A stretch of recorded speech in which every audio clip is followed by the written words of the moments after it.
I'm not used to filming like this. I'm not used to like YouTube. How do you usually film? Just like how we just did. So tell me what to do. I think you're perfect. Okay.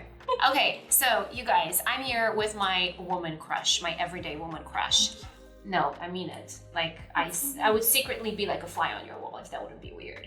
Because I want to like see what you do every day. I want to see how you set up your YouTube channel every day. I like look at your stuff and I'm like, this content is so incredible. Okay, so she likes to talk great about other people, but today we're going to talk about her, Lauryn Evarts Bosstick. If you're living under a rock, she is the founder of the Skinny Confidential, the blog. She's one half of the Skinny Confidential, him and her podcast. She is a mover, a shaker, an entrepreneur, a businesswoman, a mom, a wife. She writes books. Oh my God, what an intro. I just can't. I'm exhausted. How do you do this? Okay. So, she's a very busy woman. She has places to go, things to do, people to see. So, a shower to take. shower to take.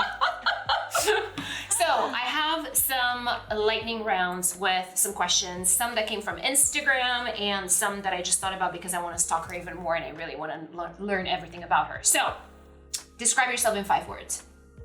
Ooh, resourceful, driven, efficient, introverted, and zen. You're introverted? Mm-hmm. A lot of people don't know that. I recharge by being at home. Alone.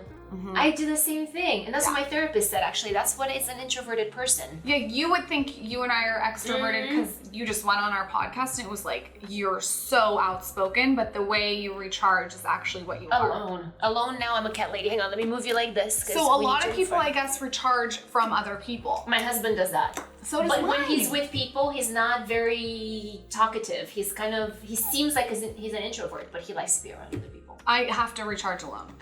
What's your favorite beverage? A skinny margarita, half rim of salt with muddled jalapenos. Specifics, I'm so here for it. What's your favorite food? My favorite food is for sure, without a doubt, chips and salsa and guacamole. I'd like a margarita too, and I'd like to be at the bar alone, just like working. With like a hoodie on. You're living my best life right now. It's my favorite thing to go into a hole-in-the-wall Mexican restaurant. I have to take you to a good one in CDM. I would love it. And they have the best chips. If you could go anywhere in the world right now, where would we find you and what would you be doing? I'm really interested in places that I don't know a lot about. So I would love to go to Russia. I would love to go to Egypt. I would love to go to places that I have no context of. As far as like where are my go-tos, I love Stade, Switzerland. I love south of France. And then I love Cabo. What would you do in Cabo right now? I would be laying by the pool eating chips and salsa. And drinking margarita. What do you attribute to your success? I know it's a broad question. I think it's small, tiny habits every single day that makes a difference over time. I don't think there's been one epiphany for me. It's been slow build. What was one of the best life advices you ever given? The best life advice, I think Bethany Frankel gave me, and I'll never forget this. She said, stay in your own lane and be like an Olympic swimmer. So instead of looking over to see what everyone else is doing, I'm very focused on my own lane. And with that, I think comes less judgment towards other people because you're not giving your energy towards other people. So how do you do that while still looking at what other people are doing though, right? Because you should know, and that's how you know. Hard balance. Yeah. It's definitely a hard balance. I only consume about 5 people's content. And what I mean by that is I only watch about 5 Instagram stories a day. I get overwhelmed if I'm watching 10 different health gurus. It's like, is it keto, paleo, 5, like that's how everybody here feels. Yeah, it's too overwhelming. So I pick my people and I stick with that. And I also follow so many people on Instagram that like I don't even have a chance to go to the feed to look. If I find someone, I've gone and seeked them out. So like for instance, I love your content. So I'll go and like search you and find you and comment. It's not something that I'm just mindlessly scrolling. I really try to be purposeful with my content consumption. And then as far as how I still am aware of what people are doing without letting it affect me is I only think I'm aware of content that is adding value to my life. So if I'm listening to a podcast, it has to add value. And if it's not adding value, I really don't listen to it. That's the honest answer. It has to be worth my time. Ooh, I wish everybody would listen to this. What's the best business advice you ever got? Oh, the best business advice I ever got. Probably from my husband, launch fast and adjust to consumer behavior. So, and you're very much like this too. It's like execute, put it out there, and adjust to the feedback slowly. And really, for me, like really be in touch with the people that are supporting you. I think everyone's focused on going and finding more followers. Like really court the followers that you already have. That's the relationship that you should be paying attention to, and they will go out and talk about you. How do you do that? I engage in DMs. Obviously, you can't answer every single DM, but you do what you can. So I spend probably a half an hour in the morning and at night engaging in DMs. I try to comment back, especially when someone asks me a question like, what sweater are you wearing? How big of an asshole are you if you're a fashion blogger, and you're wearing a blouse and you don't tag it and then you don't answer? I see a lot of that, actually. I'm sorry. I cannot. Yeah, I see a lot of that. I cannot. Yeah. It's like a teacher going to school and not teaching. Yeah. So for me, it's very important to maintain that relationship. I also listen to my audience, and sometimes that's just observing. So our Facebook group, like I just sit back and observe and watch. I think half of my job is listening. Oof. I think that half of our jobs in life should be listening. Less talking, more listening and doing. It's hard, right? It is hard. What's a business advice you would give someone else watching? If you are just starting out, I would say to really refine and build the brand and sort of plan out, like you said this on the podcast, plan out months in advance and create systems to get to the goal. So for instance, say you want to launch a blog. Don't say, I want to launch a blog and I'm going to draw it out on a piece of paper. Actually be like, okay, on Mondays, I'm going to get my name trademarked. On Tuesday, I'm going to write 2 pieces of content. On Wednesdays, I'm going to shoot the content. On Thursdays, I'm going to think about my distribution strategy. On Friday, I'm going to think about how I want to put it out there on each medium. So do I want Instagram story graphics? Do I want to do a podcast?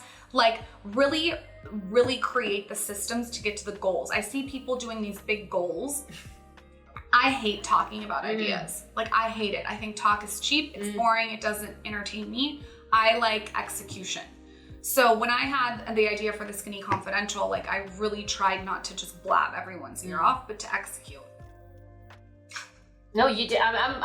No. You know how I feel right now. Like you're the same way with your. Yeah, that's what I mean. You're speaking to my soul, and this is why she's successful, y'all. This is why she's successful. No, it's fact. It's not me being sweet.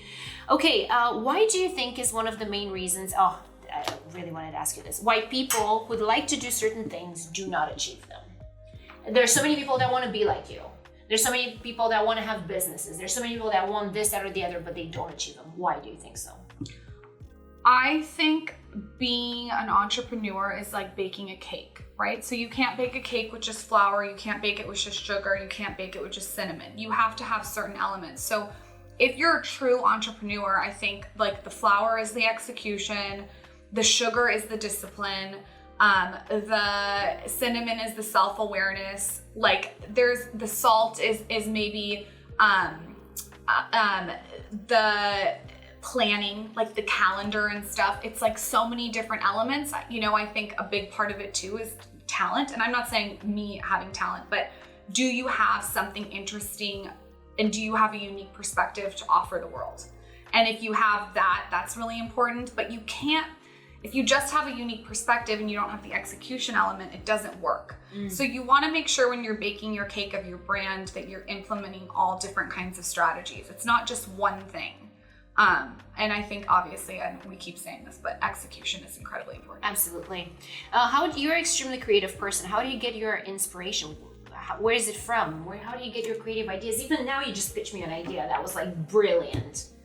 I look is it for natural white space. To you, or is you do the same thing with your content. You see white space. I like to look where people aren't looking, and I like to look for things that make sense, that aren't selly, and I like to look for things that aren't wasting people's time. But you look where there's space.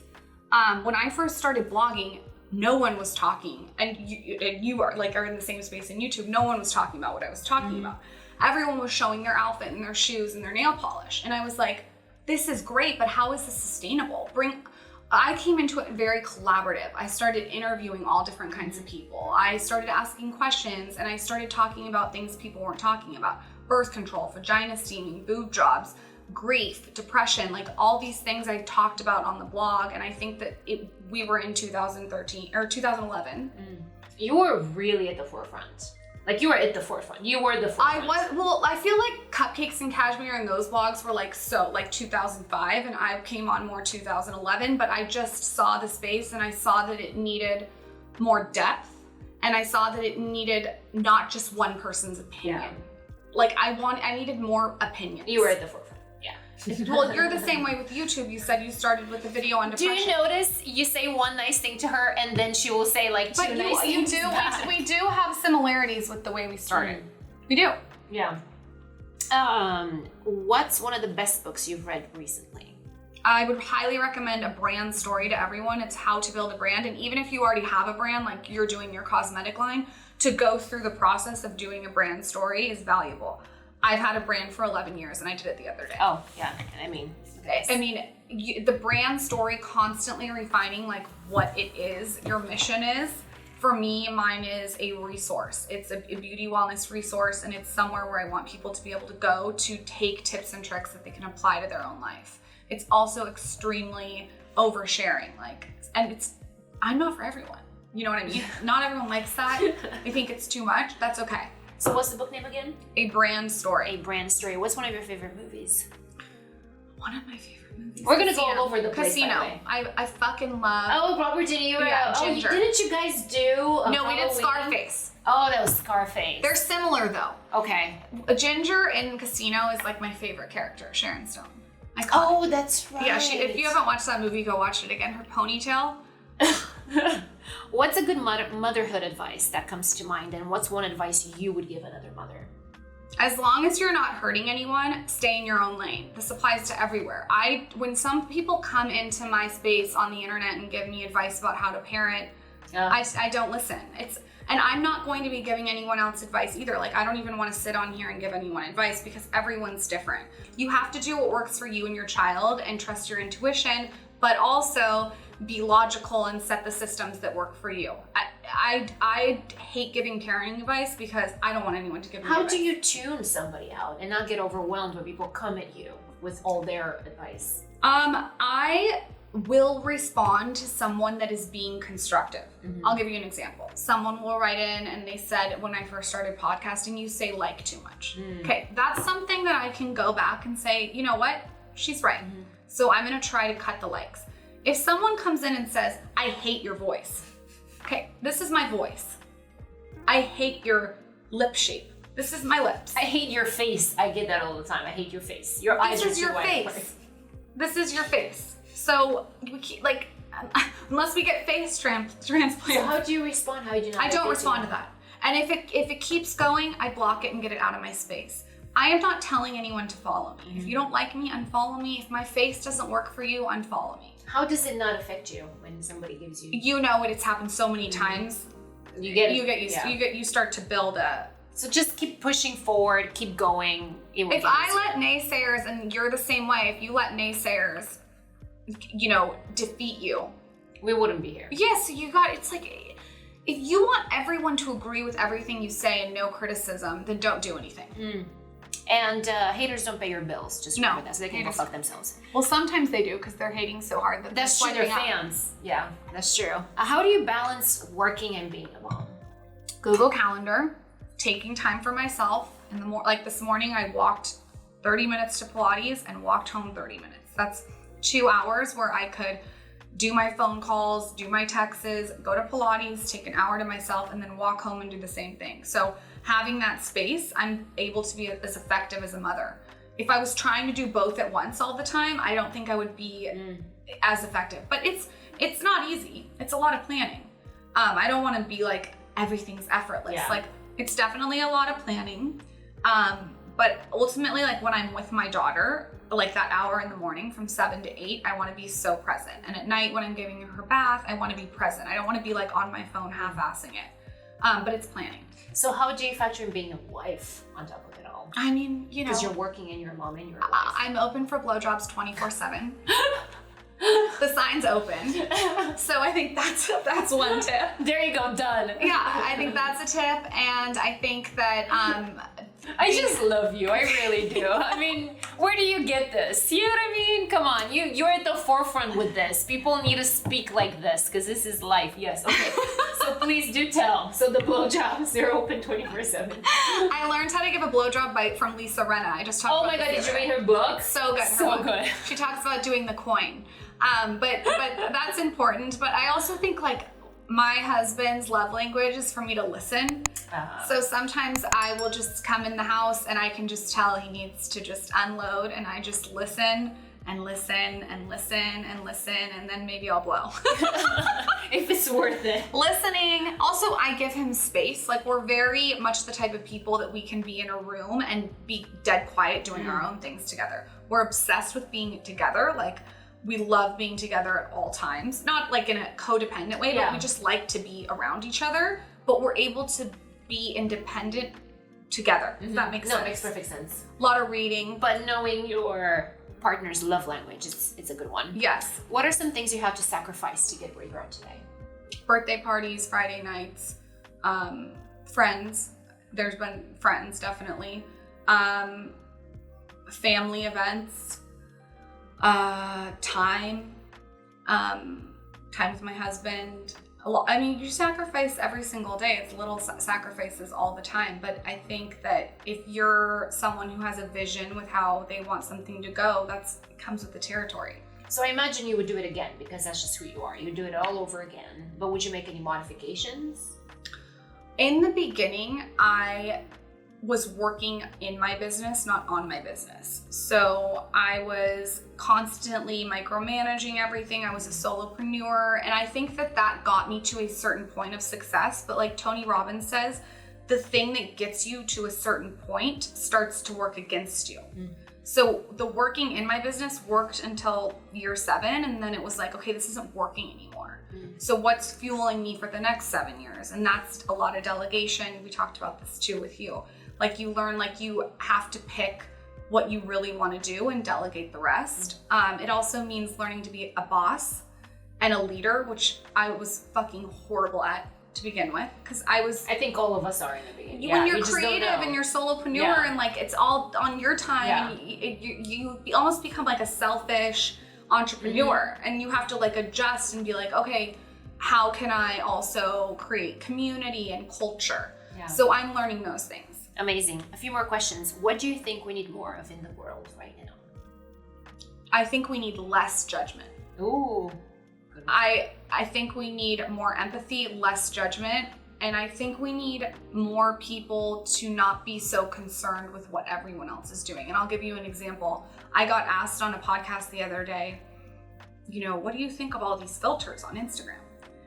And I could tell that the mainstream answer would be to say, I think there should be a disclaimer, and I think it's wrong that girls are filtering their photos, and this isn't right, and there should be no filters. But that's not what I think. What I think is, I don't care if Kylie Jenner face-tunes her body, and I'm not saying she does, but if she did, face-tunes her body to death and smooths and whatever, it doesn't affect me. If she wants to do that and that makes her feel good, get it. If another creator wants to, filter their photos so they look like a cartoon, I don't care. In fact, I would empower those people to do whatever they want to do.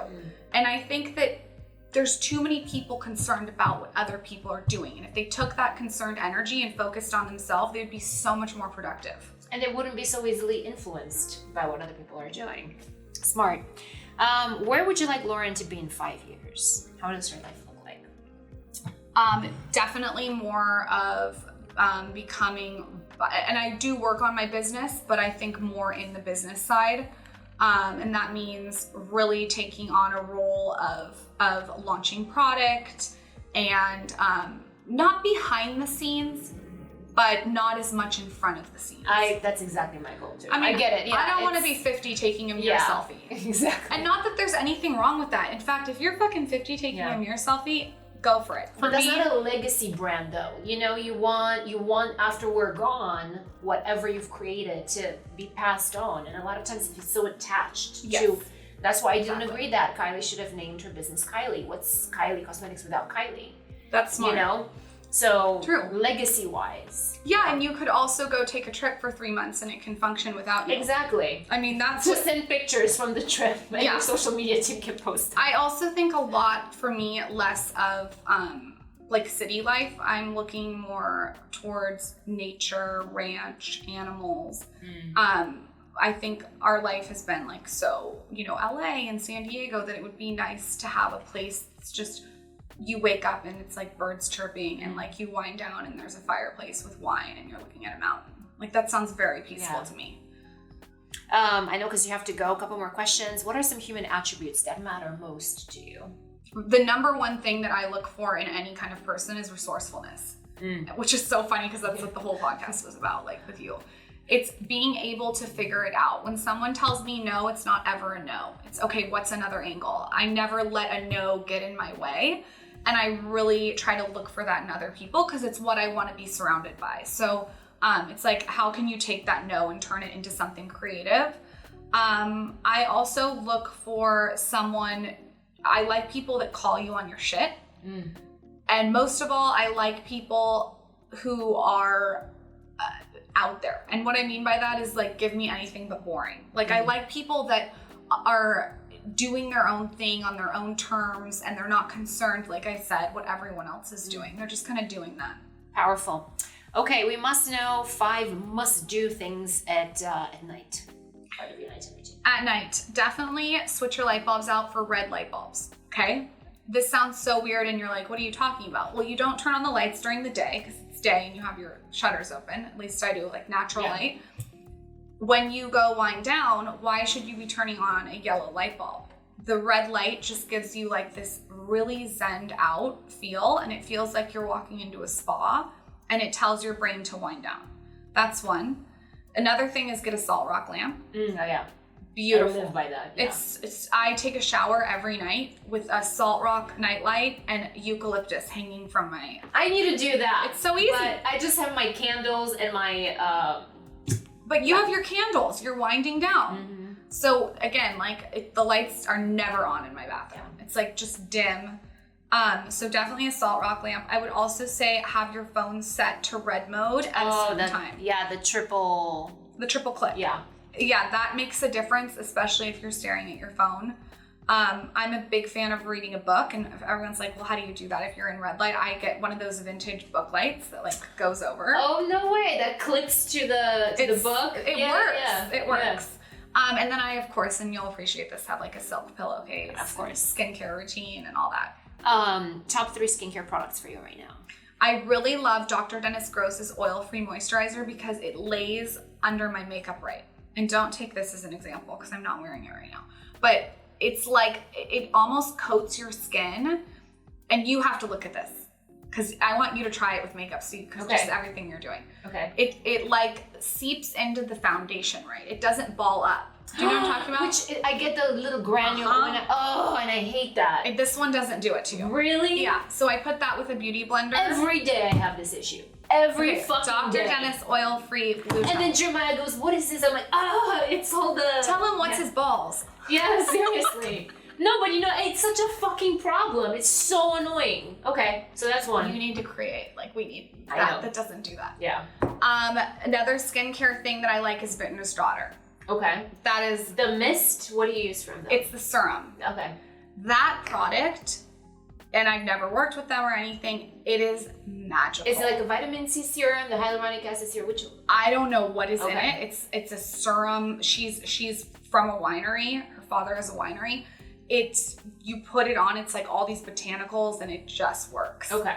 It's a little pricey. I think it's like $150. Yeah, their products are pretty. But it's worth it. Okay. And it's the serum. Okay. Not the essence. Okay. And then another skincare product I love that anyone can buy is oil. Grapeseed oil from the grocery store that's cold pressed. I never remove my makeup with a wipe because I feel like it pulls my face down. Yeah. So a nice oil, like a good grapeseed oil, extra whatever virgin olive oil, or it could be olive oil, to take my makeup off. And then also after I'm done with my skincare routine, just like soak my body in. Yeah. I feel like I wake up with like baby skin. You do have baby skin. Not right now. But grapeseed oil, I think, is non-comedogenic. I think it's a zero. Jojoba oil is also really good. So you know all this. Is that good one? Yeah, it is. Okay. And jojoba oil mimics the skin sebum too, the most. So okay, so jojoba. Yeah, argan. We'll go with what you say because I'm sure that yours is better. Okay, last. I have so many, but No, you can keep asking. Go ahead. Top resources, but like gadgets, apps, non-negotiable for you. Like any apps, any gadgets, anything that you have that you use on a daily that you cannot give up. Pacer app to count my steps. Because I'm losing 20 pounds right now. I just had a baby, and so Pacer app, I try to count 10,000 steps a day. It's so hard, but it works.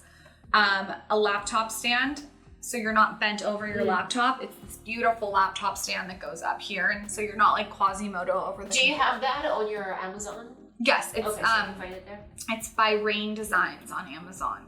Okay. And then I would probably say a hydro flask because it's in front of me and because it's hard to, this is so weird. When you're in bed and you're watching TV and you have to pick up the water bottle and go like this and then it dribbles down your face like to your tits and it's on your nipples, it's so annoying. But with this, if you get the one with the straw, you can lay in bed like a fucking lazy slob and drink it out of the side of your mouth and nothing spills. So I find myself drinking so much more water. Plus it's cold because it stays cold and you can put mint and lemon and like a tea bag in here and you've got yourself a whole situation. I love that. But can you please promise me you'll start, okay, so imagine this show us. Oh, you're not gonna like this. She doesn't like this because of the skin. What do I do? Okay, no, like this. Exactly, try to imagine like you're doing it with a smile. Almost like you're smiling. You need to do a whole Instagram video on how to blow your straw. That will give me some views. Yeah, well.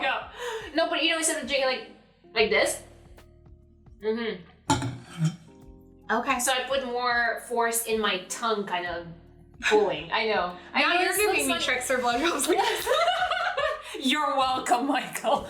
No, but you know what I mean? Like, try to do it. Try to stretch out the skin, basically, is what I'm saying. That is such a good tip. Because how many times do you do this? A lot. A lot. So I need to... Every single day. Your water, your tea. I'm a straw everywhere. Okay. So, yeah, no smoker lines. What do you think you could take most advantage of in life? Being wise or being beautiful?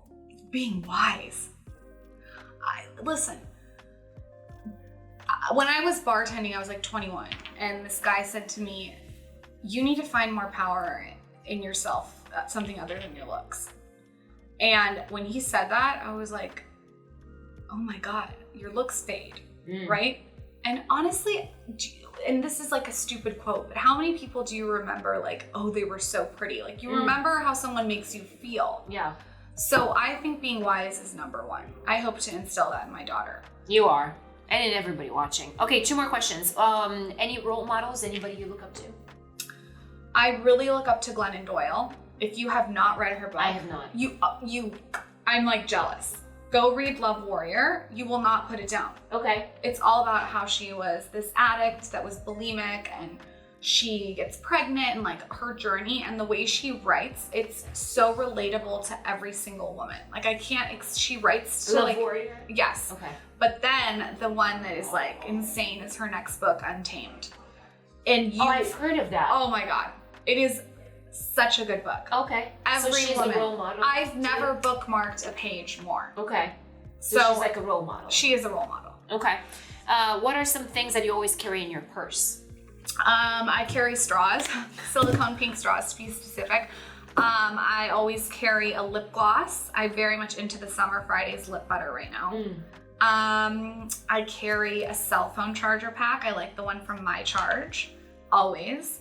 I carry sometimes a credit card and money, but usually I give it to Michael. And I'm trying to think of something else that's fun that I carry in my purse. Maybe like a mist or a spray that I can put over makeup. Which one is your favorite? Right now I really like this. It's like a very grassroots brand. It's called Heart Spring and it's like a lavender spray. And that's probably it. I carry a little purse. I don't like a big bag. Sometimes I like just little. Yeah. And for anybody that might be out there that has not heard of you, where can they find you? Well, you're on our podcast. So definitely check out her episode. I told you this, that it was one of my favorite episodes. Thank you. Because you think I thought we were gonna go in it and talk so much about YouTube, which it would still have been amazing, but it just went in so many different directions. Literally. Yeah, all over the place. And then they can find me at The Skinny Confidential on Instagram and on the podcast app. And you're gonna do a blog post. I'm gonna email you about it. Yeah.